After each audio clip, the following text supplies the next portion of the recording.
Yo guys, what's going on? It's Max, and in today's video, I have a quick PSA followed by a genuine discussion point, something interesting from a video I watched and want to talk about it. Just really quick, I'll try and speed run through this.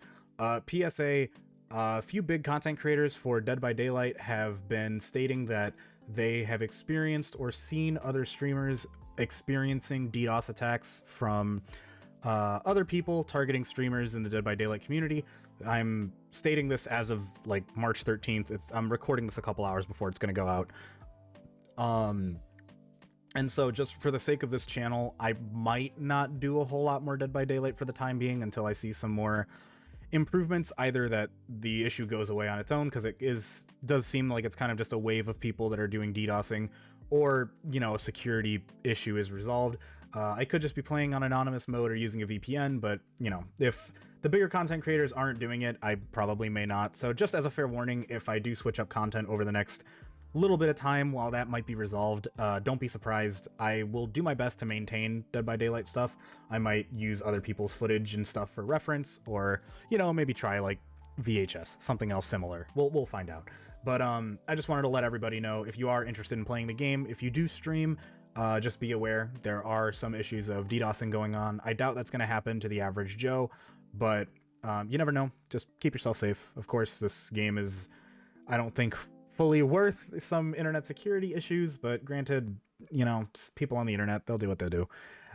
Anyways, the discussion point I wanted to talk about for this video is in reference to Scott Junn's recent video, where he was talking about the history of 3genning and kind of not necessarily the problem behind it, but what was going on with why 3genning feels so much more problematic now than it did in the past. Well, it was an interesting video. There were a couple of concepts that he brought up and talked about that I felt were pretty interesting to bring up. And most notably, one thing was the fact that, like, killers are not the ones that, like, specific character choice as a killer doesn't determine what's viable to 3gen. It's your perk choice. And I 100% kind of understand the logic behind that argument. Essentially, it was, you know, like Overcharge, Call of Brine, Eruption prior to nerf, and maybe even arguably still now, was a very strong synergistic perk combination of a lot of gen regression, combined with the single action of gen kicking.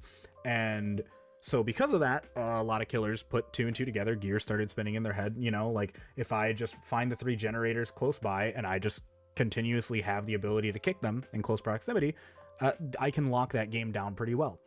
Now, the thing is, the Knight and the Skull Merchant innately have a little bit of built-in slowdown, where the Knight will chase you off of a generator for, you know, 12 or 24 seconds. I don't know how long the guard chases you. And the Skull Merchant making you exposed, so there's a little bit of game delay, having to wait for the drone to go away and hacking it away. But the thing is, and he mentioned this, and honestly, like, thinking about it, I kind of agree, and I recognize that point. Like, there's other killers that can do that exact same strategy of this, bringing the same perks and control the game. Nurse, Spirit, and Blight all presumably would probably be pretty good in a 3gen scenario. They can bring those same perks and patrol those generators just the same, but the difference, and he mentioned this, now I'm only speaking from his frame of reference, but the logic here makes sense in my opinion, that those killers probably end the game quicker than the way that a Skull Merchant or Knight delay the game and grind it out, because those top tier killers have high mobility plus lethality in chase, that if they choose to lock down a 3gen, you're probably just going to end up dying to the nurse that is patrolling the 3gen, because she can pretty quickly convert seeing you trying to force a generator to a down and getting a hook and going back to checking your other generators. The problem is when you have characters like the Knight and the Skull Merchant that don't have that lethality, and it's just some game delay where now I need to push you off of a generator, and if I'm fully healed, it's going to take quite a bit of time for the Knight or the Skull Merchant to get it down, as opposed to someone like Nurse and Blight. And I just thought that was pretty interesting, considering the fact that, like, yes, Nurse, Blight, Spirit, all of them could in theory be setting up 3gens with the same kind of slowdown build, but they don't. At least in my experience, in my experience, they don't. And I think a lot of that comes down to the fact that, another point he mentioned in the video, those killers have other strategies that are much more viable. They can actually just take the chase because they know they can end it relatively quickly compared to the Knight and the Skull Merchant. And I'm specifically referencing those two because I think, admittedly, myself as well as a good chunk of the community feel as though those two killers are kind of outliers in terms of the ones that have been problematically applying 3-gens. But I think his point of, the weaker killers don't have much of a better option, I get that. Like, I don't know if I agree fully with the statement. It makes sense to me. Like, I haven't played the Knight, so granted, most of my opinion just comes from the Skull Merchant, but the Skull Merchant's kit very heavily is on locking down objectives, be it a totem or a generator, by putting a drone over it. And when you compare that to someone who I've played a little bit more, like Huntress and Blight, like, you can get downs a lot quicker than you would on the Skull Merchant. You can get to other areas quicker with those two killers, or apply pressure much more quickly than someone like the Skull Merchant. She has no lethality until you get close by, where Blight can fly across the map, or Huntress, if I had actually a good snipe, or even in general, because of her kit, it kind of forces you to leave a little bit early. And so that made me wonder, like, maybe like Freddy, right? Freddy, I would argue, is probably not a strong killer. I'd argue he's among the weakest in the game. And it's like, is Freddy's best build a 3-gen because he can't do anything else effectively? Like, he doesn't have good anti-looping or chase potential, in my opinion. So it's like, maybe that's the best route for him, And then that, on that same logic, because Nurse, Blight, and Spirit aren't doing that type of 3-gen playstyle, at least I haven't seen it, it leads me to the conclusion that 3-genning is not a meta strategy, but it's viable. The perks that you bring for generator slowdown, I would argue, is probably meta, but not the playstyle of a 3-gen. And I know in some of my other videos I've talked about the strength of 3-genning and how I think it's somewhat problematic, but the quote-unquote meta is some slowdown perks, and I would only argue that's the case because, granted, at high elo or tournament play, which is kind of where I'm referencing my arguments from because I watched a little bit, some perks are just outright banned that do slowdown, so that kind of exemplifies the strength of them. But also the fact that if it was quote-unquote meta, quote-unquote strong, even at high levels of play, you would see 3-gens being implemented pretty, like, overwhelmingly a good chunk of the time. And the truth is, it's just, they don't. The good coordinated teams, one, make sure a 3-gen doesn't happen in the first place, because admittedly it happens more with solo queue. You just don't coordinate which gens are getting done, and that happens. But it's like, it seems as though it's viable, but it's not the best thing to do. But it's the best thing to do for the weaker killers, which is why the Knight and the Skull Merchant have value from doing 3-gens. I thought that was just kind of an interesting point, kind of, like, pretty weird to think about the fact that Nurse, Blight, Spirit don't 3-gen, but a lot of people say 3-genning is strong. But I think it's just because they have success with the traditional chase play style because they get downs quick enough. If they didn't, for whatever odd reason, like, for example, I look at like Freddy and Trapper, who have a little bit of a harder time actually securing it. I'd imagine, even though I don't see it very often, if the Trapper were to implement some type of 3-genning strategy, or, like Basement Trapper is always a thing, but like, if the Trapper decided to 3-gen, if Freddy decided to control 3 generators, I would honestly argue they're probably still pretty good at it. Like, every killer probably is decent enough at 3-genning, because it's not a killer thing, it's more of like the perks you're bringing. But if the killers can't do anything else effectively, maybe 3-genning feels like the only solution in order to get results. That was kind of like the gist of the whole argument. I thought that was something interesting to talk about. Let me know what you think about it in the comments below. For some other interesting point was just kind of like, okay, so if 3-genning is going to persist, right? Like, apparently, he was saying with like Doctor's overwhelming presence distressing kind of, maybe it's not overwhelming presence. Apparently way back, like before I was playing, the whole 3-genning thing of like making skill checks really difficult to do with a big terror radius was something that like Doctor implemented way in the beginning. And so I was thinking, like, what are things that can be done in the game to address the core issue of 3-genning without just kind of like, as Scott put it, like exacerbating some other issues, which I think is a great way to put it.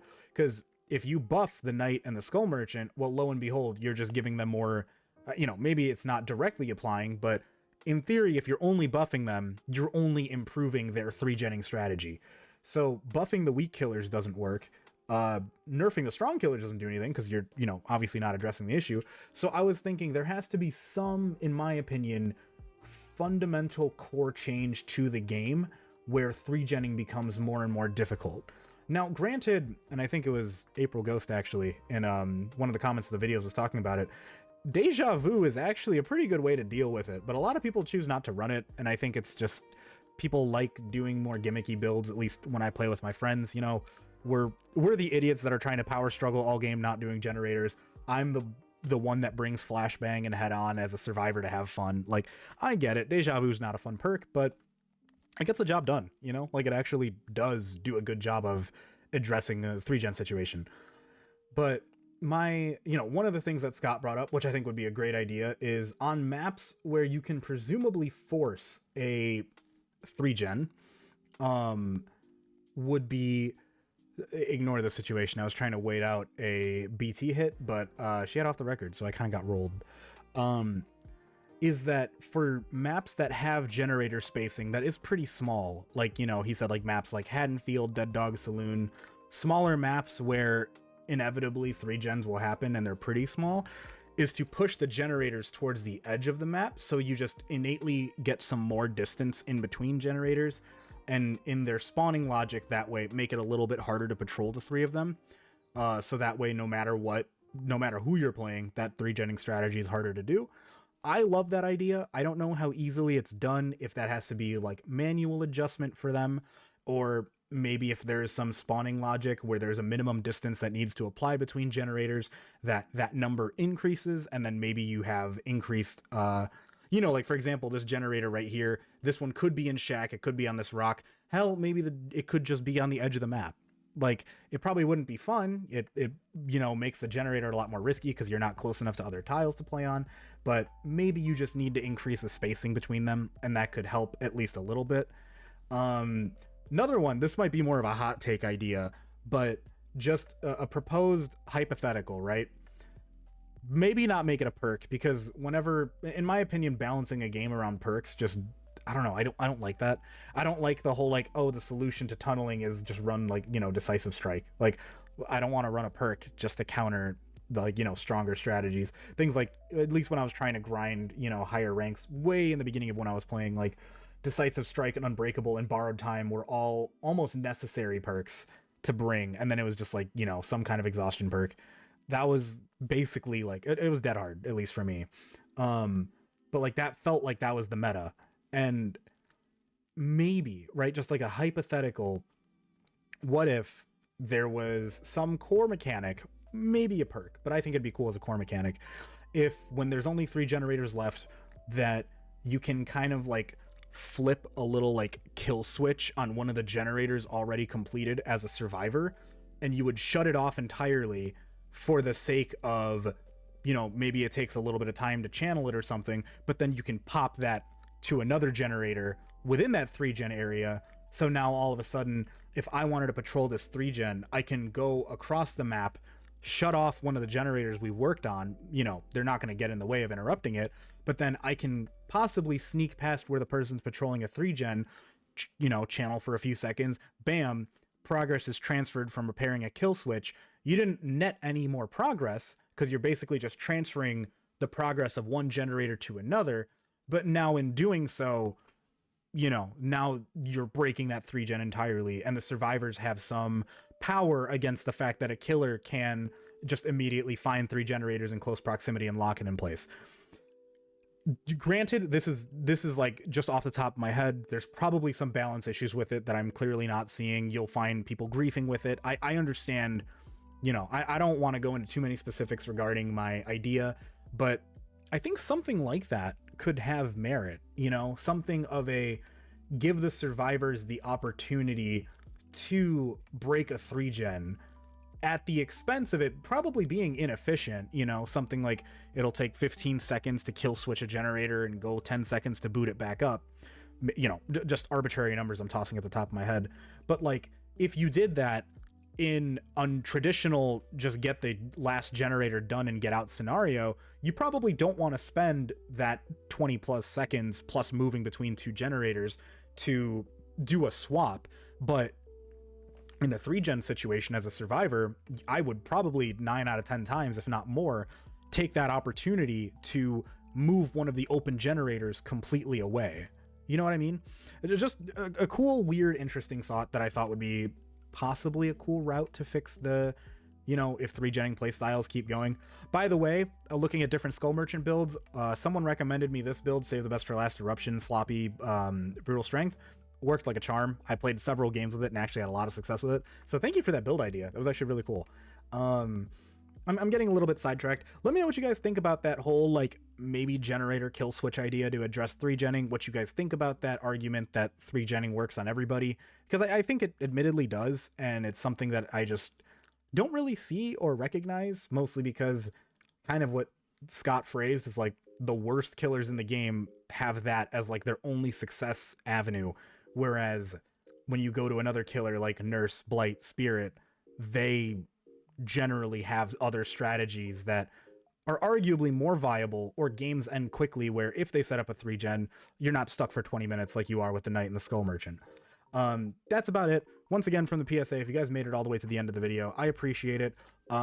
If I make more DBD content, expect it to probably be in reference to someone else's videos. I don't know if I'm going to continue playing it for the sake of, you know, internet security. I have several people in my house that are working from home, so I don't want to have anything happen to the internet while I may be, you know, just trying to stream. So I might be playing some other games. Who knows? We'll figure it out.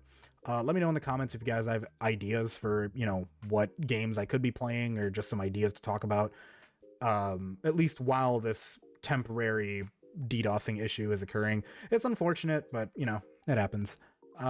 Anyway, that's about it. Thank you guys for watching all the way to the end. If you made it this far, I appreciate you, and I'll hopefully have some interesting upload for Wednesday. But yeah, take it easy, and peace.